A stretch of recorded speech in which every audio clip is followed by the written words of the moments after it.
Urdu point ਤੋਂ ਸੋਨੀ ਧਰਤੀ Pakistan programme ਦੇ ਨਾਲ ਮੈਂ ਤੁਹਾਡਾ ਹੋਸਟ ਚਾਂਦ ਸ਼ਕੀਲ।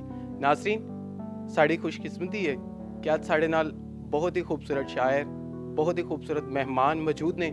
ਉਹਨਾਂ ਦੀਆਂ ਹੁਣ ਤੱਕ 2 ਕਿਤਾਬਾਂ ਪੰਜਾਬੀ ਦੇ ਵਿੱਚ ਛਪ ਚੁੱਕੀਆਂ ਨੇ। ਬਹੁਤ ਸੋਹਣਾ ਲਿਖਦੇ ਨੇ ਔਰ ਤੁਸੀਂ ਜਦੋਂ ਉਹਨਾਂ ਦਾ ਕਲਾਮ ਸੁਣੋਗੇ ਤੁਹਾਨੂੰ ਵੀ ਬਹੁਤ ਮਜ਼ਾ ਆਏਗਾ। ਔਰ ਸਾਡੇ ਨਾਲ ਮੌਜੂਦ ਨੇ ਸਰਫਰਾਜ਼ ਅਲੀ ਹੁਸੈਨ ਸਾਹਿਬ। ਆਓ ਉਹਨਾਂ ਨਾਲ ਗੱਲਬਾਤ ਕਰਦੇ ਹਾਂ ਔਰ ਉਹਨਾਂ ਕੋਲੋਂ ਸੁਣਦੇ ਹਾਂ ਉਹਨਾਂ ਦੀ ਸ਼ਾਇਰੀ। अस्सलाम वालेकुम सर। ਵਾਲੇਕੁਮ ਅਸਲਾਮ। ਸਰ ਕੈਸੀ ਤਬੀਅਤ ਹੈ? ਠੀਕ ਠਾਕ? ਅਲਹਮਦੁਲਿਲਾ ਜੀ ਠੀਕ। ਅੱਛਾ ਸਰ, ਇਹ ਦੱਸੋ ਕਿ ਤੁਹਾਨੂੰ ਕਿੰਨਾ ਅਰਸਾ ਲੱਗਾ ਇਸ ਗ੍ਰੰਥ ਨੂੰ ਮੁਕੰਮਲ ਕਰਨ ਤੇ? ਇਸ ਕਿਤਾਬ ਦਾ ਜਿਸ ਤਰ੍ਹਾਂ ਕਿ ਟਾਈਟਲ ਹੈ ਪ੍ਰੇਮ ਗ੍ਰੰਥ, ਇਹਨੂੰ ਮੁਕੰਮਲ ਕਰਨ 'ਚ ਤੁਹਾਨੂੰ ਕਿੰਨਾ ਵੇਲਾ ਲੱਗਾ? ਮੇਰਾ ਖਿਆਲ ਹੈ ਕਿ ਮੈਨੂੰ ਮੁਸਲਸਲ ਹੀ ਸਮਝ ਲਓ ਮੈਂ ਕੰਮ ਕੀਤਾ ਤੇ 40 ਸਾਲ ਲੱਗੇ। 40 ਸਾਲ ਦਾ ਅਰਸਾ ਲੱਗਾ ਇਸ ਕੰਮ ਨੂੰ ਨਿਬੇੜਨ ਦੇ ਵਿੱਚ?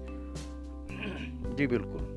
ਅੱਛਾ ਸਰ, ਇਹ ਦੱਸੋ ਕਿ ਤੁਸੀਂ ਸਟੂਡੈਂਟਸ ਲਾਈਫ ਦੇ ਵਿੱਚ ਜਾਂ ਤੁਹਾਡਾ ਸ਼ਾਇਰੀ ਵੱਲ ਵੀ ਚੂੰਕਿ ਰੁਝਾਨ ਸੀ, ਤੇ ਤੁਸੀਂ ਕਿਸ ਤਰ੍ਹਾਂ ਦੇ ਸਟੂਡੈਂਟ ਸੀ ਯੂਨੀਵਰਸਿਟੀ ਦੇ ਵਿੱਚ?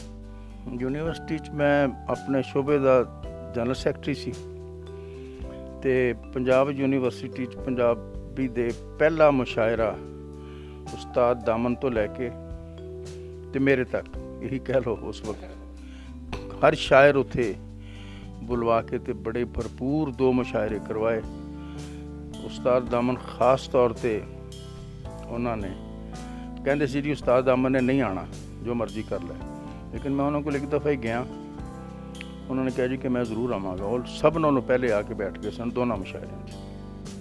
ਜ਼ਬਰਦਸਤ ਹੈ, ਬਹੁਤ ਵੱਡੀ ਕਾਮਯਾਬੀ ਤੁਹਾਡੀ ਸਟੂਡੈਂਟਸ ਲਾਈਫ ਦੇ ਵਿੱਚ ਕਿ ਉਸਤਾਦ ਦਾਮਨ ਵਰਗੇ ਜਿਹੜੇ ਕਿ ਬਹੁਤ ਮਸ਼ਹੂਰ ਪੰਜਾਬੀ ਜ਼ੁਬਾਨ ਦੇ ਸ਼ਾਇਰ ਨੇ, ਉਹਨਾਂ ਨੂੰ ਤੁਸੀਂ ਸੱਦਿਆ। ਅੱਛਾ ਸਰ, ਅਸੀਂ ਚਾਹੁੰਦੇ ਹਾਂ ਕਿ ਸਾਡੇ ਵੇਖਣ ਵਾਲਿਆਂ ਨੂੰ ਤੁਸੀਂ ਆਪਣਾ ਕੋਈ ਥੋੜ੍ਹਾ ਬਹੁਤ ਕਲਾਮ ਵੀ ਸੁਣਾਓ, ਸ਼ਾਇਰੀ ਸੁਣਾਓ।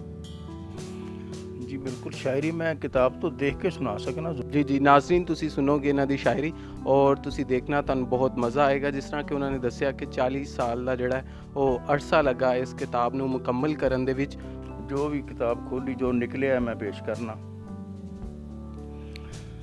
ਗਜ਼ਲ ਦੇ ਸ਼ੇਰ ਨੇ, ਤਰਵੀਂ ਅਕਲ ਦੀ ਡੂੰਘੀ ਅੱਖ ਵਿੱਚ ਫਿਰੀਆਂ ਗਰਮ ਸਲਾਈਆਂ, ਤਰਵੀਂ ਅਕਲ ਦੀ ਡੂੰਘੀ ਅੱਖ ਵਿੱਚ ਫਿਰੀਆਂ ਗਰਮ ਸਲਾਈਆਂ, ਅੱਗੋਂ ਬੋਲਣ ਵਾਲੀਆਂ ਜੀਭਾਂ ਆਪੇ ਕੱਪ ਲੈ ਸਾਈਆਂ। ਤਰਵੀਂ ਅਕਲ ਦੀ ਡੂੰਘੀ ਅੱਖ ਵਿੱਚ ਫਿਰੀਆਂ ਗਰਮ ਸਲਾਈਆਂ, ਅੱਗੋਂ ਬੋਲਣ ਵਾਲੀਆਂ ਜੀਭਾਂ ਆਪੇ ਕੱਪ ਲੈ ਸਾਈਆਂ। ਕਿਸੇ ਸਮੁੰਦਰ ਤੇ ਜਾ ਲੱਥਾ ਬੱਦਲਾਂ ਦਾ ਅਫਰੇਵਾਂ, ਕਿਸੇ ਸਮੁੰਦਰ ਤੇ ਜਾ ਲੱਥਾ ਬੱਦਲਾਂ ਦਾ ਅਫਰੇਵਾਂ, ਲਾਲ ਹਨੇਰੀ ਨੇ ਤਪਦੀ ਧਰਤੀ ਤੇ ਅੱਤਾਂ ਚਾਹੀਆਂ। ਕਿਸੇ ਸਮੁੰਦਰ ਤੇ ਜਾ ਲੱਥਾ ਬੱਦਲਾਂ ਦਾ ਅਫਰੇਵਾਂ, ਲਾਲ ਹਨੇਰੀ ਨੇ ਤਪਦੀ ਧਰਤੀ ਤੇ ਅੱਤਾਂ ਚਾਹੀਆਂ। ਤੇ ਕੁਝ ਅਜਿਹੀ ਤੇਰੇ ਪਿੰਡ ਨੂੰ ਮੈਂ ਦੀ ਮਾਰ ਵਗੀ ਏ, ਕੁਝ ਅਜਿਹੀ ਤੇਰੇ ਪਿੰਡ ਨੂੰ ਮੈਂ ਦੀ ਮਾਰ ਵਗੀ ਏ, ਹੁਣ ਖੁਸ਼ਬੂਆਂ ਵੀ ਅਖਵਾਂ ਦੀਆਂ ਨਹੀਂ ਫੁੱਲਾਂ ਦੀਆਂ ਜਾਈਆਂ। ਘਟਾਂ ਦੇ ਅੰਗ ਵੀ ਝੂਠੇ ਪੈ ਗਏ ਵੇਖ ਕੇ ਬਲਦੀ ਧਰਤੀ, ਘਟਾਂ ਦੇ ਅੰਗ ਵੀ ਝੂਠੇ ਪੈ ਗਏ ਵੇਖ ਕੇ ਬਲਦੀ ਧਰਤੀ, ਬੱਦਲ ਗੱਜਿਆ ਸਿੱਲੇ ਢੋਲ ਵਜਾਏ ਜਿਵੇਂ ਭਰਾਈਆਂ, ਝਾਟਾ ਖੋਲ ਉਦਾਸੀ ਖਾ ਗਈ ਮੇਰੇ ਪਿੰਡ ਦੇ ਹਾਸੇ, ਝਾਟਾ ਖੋਲ ਉਦਾਸੀ ਖਾ ਗਈ ਮੇਰੇ ਪਿੰਡ ਦੇ ਹਾਸੇ, ਉਦਰੇਵੇਂ ਦੇ ਹੜ ਨੇ ਮੇਰੇ ਪਿੰਡ ਦੀਆਂ ਕੰਧਾਂ ਢਾਈਆਂ, ਉਦਰੇਵੇਂ ਦੇ ਹੜ ਨੇ ਮੇਰੇ ਪਿੰਡ ਦੀਆਂ ਕੰਧਾਂ ਢਾਈਆਂ, ਬਾਲੜੀਆਂ ਸੱਧਰਾਂ ਦੀਆਂ ਅੱਖਾਂ ਆਸ ਦੇ ਤਾਰੇ ਜਾਏ, ਬਾਲੜੀਆਂ ਸੱਧਰਾਂ ਦੀਆਂ ਅੱਖਾਂ ਆਸ ਦੇ ਤਾਰੇ ਜਾਏ, ਸੁਪਨਿਆਂ ਦੇ ਅੱਖਾਂ ਚੋਂ ਉੱਡੀਆਂ ਜਦ ਯਾਦਾਂ ਦੀਆਂ ਮਾਈਆਂ, ਸੁਪਨਿਆਂ ਦੇ ਅੱਖਾਂ ਚੋਂ ਉੱਡੀਆਂ ਜਦ ਯਾਦਾਂ ਦੀਆਂ ਮਾਈਆਂ, ਝੂਠ ਦੇ ਦਗ ਦੇ ਛਾਲੇ ਫਿਸਣ ਨਾਲੋਂ ਵੀ ਮੈਂ ਪਹਿਲਾਂ ਆਪਣੀ ਜੀਭ ਦੇ ਉੱਤੇ ਸੱਚ ਦੀਆਂ ਖਿੱਲਾਂ ਪਕੜ ਲੜਾਈਆਂ, ਝੂਠ ਦੇ ਦਗ ਦੇ ਛਾਲੇ ਫਿਸਣ ਨਾਲੋਂ ਵੀ ਮੈਂ ਪਹਿਲਾਂ ਆਪਣੀ ਜੀਭ ਦੇ ਉੱਤੇ ਸੱਚ ਦੀਆਂ ਖਿੱਲਾਂ ਪਕੜ ਲੜਾਈਆਂ। ਵੇਲਿਆ ਤੇਰੀ ਅੱਖ ਵਿੱਚ ਕੋਈ ਪਾ ਨਹੀਂ ਸਕਦਾ ਮਿੱਟੀ। ਵੇਲਿਆ ਤੇਰੀ ਅੱਖ ਵਿੱਚ ਕੋਈ ਪਾ ਨਹੀਂ ਸਕਦਾ ਮਿੱਟੀ। ਫੇਰ ਵੀ ਲੋਕਾਂ ਮੂਹਰੇ ਰੱਖ ਕੇ ਮੱਝੀ ਕਿਉਂ ਪਸਮਾਈਆਂ। बहुत खूबसूरत, बहुत मज़ेदार और बहुत अच्छी शायरी और अल्फाज ਜਿਹੜੇ ਨੇ ਨਾਜ਼ਰੀਨ ਕੇ ਜਿਸ ਤਰ੍ਹਾਂ ਕਿ ਤੁਸੀਂ ਸੁਣੇ ਹੀ ਹੈ ਕਿ ਬਹੁਤ ਮਿੱਠੇ ਔਰ ਬਹੁਤ ਜਿਹੜੇ ਆਮ ਫਹਿਮ ਜਿਹੜੀ ਜ਼ੁਬਾਨ ਇਸਤੇਮਾਲ ਕੀਤੀ ਆਮ ਲੋਕਾਂ ਨੂੰ ਹੀ ਸਮਝ ਆ ਜਾਂਦੀ ਕਿ ਸ਼ਾਇਰ ਕੀ ਕਹਿ ਰਿਹਾ ਔਰ ਸ਼ੇਰ ਦਾ ਮਤਲਬ ਕੀ। ਅੱਛਾ ਸਰ, ਸਾਨੂੰ ਇਹ ਦੱਸੋ ਕਿ ਅਗਲਾ ਤੁਹਾਡੀ ਕਿਤਾਬ ਕਦੋਂ ਆ ਰਹੀ? ਮੈਂ ਜੀ ਪੰਜਾਬੀ ਦਾ ਜਿਹੜਾ ਇਹ ਦੀਵਾਨ ਲਿਖਿਆ ਹੈ ਨਾ, ਮੈਂ ਸ਼ਾਇਰ ਨਹੀਂ, ਮੈਂ ਬਤੌਰ ਸ਼ਾਇਰ ਨਹੀਂ ਲਿਖਿਆ। ਮੈਂ ਸ਼ਾਇਰੀ ਸਿੱਖ ਕੇ ਪੜ੍ਹ ਕੇ ਖਿਦਮਤ ਕੀਤੀ ਹੈ ਪੰਜਾਬੀ ਦੀ, ਤੇ ਉਹ ਖਿਦਮਤ ਮੈਂ ਕਰ ਦਿੱਤੀ ਹੈ ਜਿੰਨੀ ਕੁ ਕਰਨੀ ਸੀ। ਸ਼ਾਇਰ ਤਾਂ ਜਿਹੜਾ ਉਹ ਫਿਰ ਸ਼ੇਰ ਕਹਿੰਦਾ ਹੀ ਰਹਿੰਦਾ ਹੈ ਨਾ, ਉਹਨੂੰ ਉਤਰਦੇ ਰਹਿੰਦੇ ਕਹਿੰਦਾ ਰਹਿੰਦਾ, ਮੈਨੂੰ ਸ਼ੇਰ ਉਤਰਦੇ ਨਹੀਂ। ਮੈਂ ਇਹ ਸਾਰੇ ਅਬੁਰਦ ਦੀ ਸ਼ਾਇਰੀ ਇਹ ਮਿਹਨਤ ਨਾਲ ਕੀਤੀ ਹੋਈ ਸ਼ਾਇਰੀ ਔਰ ਪੰਜਾਬੀ ਨੂੰ ਇੱਕ ਕਿਤਾਬ ਦੇਣ ਵਾਸਤੇ ਸ਼ਾਇਰੀ ਕੀਤੀ, ਕਿਉਂਕਿ ਉਹ ਪਹਿਲਾ ਸੈਸ਼ਨ ਸੀ ਔਰ ਸਾਡੇ 'ਚ ਬੜਾ ਜਜ਼ਬਾ ਸੀ ਪੰਜਾਬੀ ਦੀ ਖਿਦਮਤ ਕਰਨ ਦਾ। ਤੇ ਉਹ ਜਜ਼ਬੇ ਦੇ ਤਹਿਤ ਮੈਂ ਇਹ ਕਿਸੇ ਨੇ ਮੈਨੂੰ ਕਿਹਾ ਕਿ ਤੁਹਾਨੂੰ ਪੰਜਾਬੀ ਨਹੀਂ ਆਉਂਦੀ, ਨਾ ਤਾਂ ਨਹੀਂ ਉਹਦਾ ਲੈਣਾ, ਮੈਂ ਪ੍ਰੋਫੈਸਰ ਸਨ। ਮੈਂ ਕਿਹਾ ਜੀ ਮੈਂ ਦੱਸਾਂਗਾ ਕਿ ਪੰਜਾਬੀ ਮੈਨੂੰ ਹੀ ਆਉਂਦੀ, ਹੋਰ ਨਹੀਂ ਕਿਸੇ ਨੂੰ ਆਉਂਦੀ। ਉਹ ਫਿਰ ਮੈਂ ਦੱਸਣ ਬਹਿ ਗਿਆ।